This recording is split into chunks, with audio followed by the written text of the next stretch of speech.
ಈಗ ರಾಜಣ್ಣ ವಿಚಾರ ಆಯಿತು. ನಿಮ್ಮ ಬಲಗೈ ಬಂಟ ಅವರು, ನಿಮ್ಮ ಮೌತ್ ಪೀಸ್ ಅವರು ಹೋದ್ರು.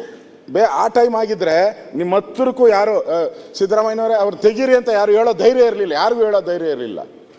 ಬಿಡಿ, ಅದು ಬೇರೆ ಬೇರೆ, ಅದು ನಾನು ಪೊಲಿಟಿಕಲ್ ಆಗಿ ಹೋಗಲ್ಲ, ಅಲ್ಲಿಗೆ ನಿಲ್ಲಿಸ್ತೀನಿ. ಅದು ಸರಿ ಇಲ್ಲ, ಅದು ಬೇಡ, ಅಲ್ಲಿಗೆ ಮುಗಿದೋಗ್ಲಿ. ಟೀಮ್ ಬಿಡಿ. ಈಗ ನಾನು ಇದಾದ ಮೇಲೆ ಸನ್ಮಾನ್ಯ ಏರ್ಪೋರ್ಟ್ಗೆ ಇವರು ಡಿ ಕೆ ಶಿವಕುಮಾರ್ ಅವರು ಬರ್ತಾರೆ ಏರ್ಪೋರ್ಟ್ಗೆ. RCB ತಂಡನ ಬರ್ಮಾಡ್ಗೊಳಕ್ಕೋಸ್ಕರ ಅವರು ಏರ್ಪೋರ್ಟ್ಗೆ ಕಳಿಸ್ತಾರೆ. 3:30ಕ್ಕೆ ವಿಶೇಷ ವಿಮಾನ ಬಂದು ಅವರು 3:30ಕ್ಕೆ ವಿಶೇಷ ವಿಮಾನದಲ್ಲಿ ಬಂದು ಇಳಿತಾರೆ. ಇವರು ಡಿ ಕೆ ಶಿವಕುಮಾರ್ ಅವರು ಅಲ್ಲಿ ಹೋಗಿ ರಿಸೀವ್ ಮಾಡ್ತಾರೆ. ಕನ್ನಡ ಬಾವುಟ RCB ಬಾವುಟ ಕೊಟ್ಬಿಟ್ಟು ಡಿ ಕೆ ಶಿವಕುಮಾರು ಅಲ್ಲಿರೋರ್ನೆಲ್ಲ ಹಗ್ ಮಾಡ್ತಾರೆ. ಮಾಡಲಿ, ಬೇಡ ಅಂತ ಹೇಳಲ್ಲ, ಮಾಡಲಿ, ಹಗ್ ಮಾಡ್ತಾರೆ.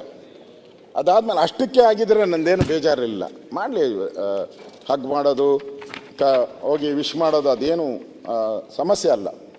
ನನಗಿಲ್ಲಿ ಸಮಸ್ಯೆ ಯಾಕೆ ಅಂತ ಹೇಳಿದ್ರೆ, ಫೋಟೋ ಅವರು ವಿಶ್ ಮಾಡಿ ಬರ್ತಾರಲ್ಲ, ಬಂದ ಮೇಲೆ ಕಾರಲ್ಲಿ ಕೂತ್ಕೊತಾರೆ, ಗೌರ್ಮೆಂಟ್ ಕಾರಲ್ಲಿ, DCM ಕಾರಲ್ಲಿ ಕೂತ್ಕೊತಾರೆ.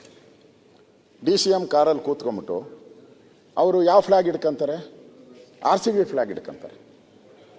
RCB ಫ್ಲ್ಯಾಗ್ ಇಟ್ಕೊಂಡು ಗ್ಲಾಸ್ ತೆಗೆದ್ಬಿಟ್ಟು ನಮ್ಮ ಪೊಲೀಸವರು, ಜಾರ್ಜ್ ಅವರೇ ನೀವೆಲ್ಲ ಓದ್ತಾ ಇದ್ರೆ ಮುಂದೆ ಬಾವುಟ ಇಟ್ಕೊಂಡು ಹಿಂಗೆ ಕ್ಲಿಯರೆನ್ಸ್ ಕೊಡ್ತಾರಲ್ಲ, ಆ ಥರ ಫೋಟೋ.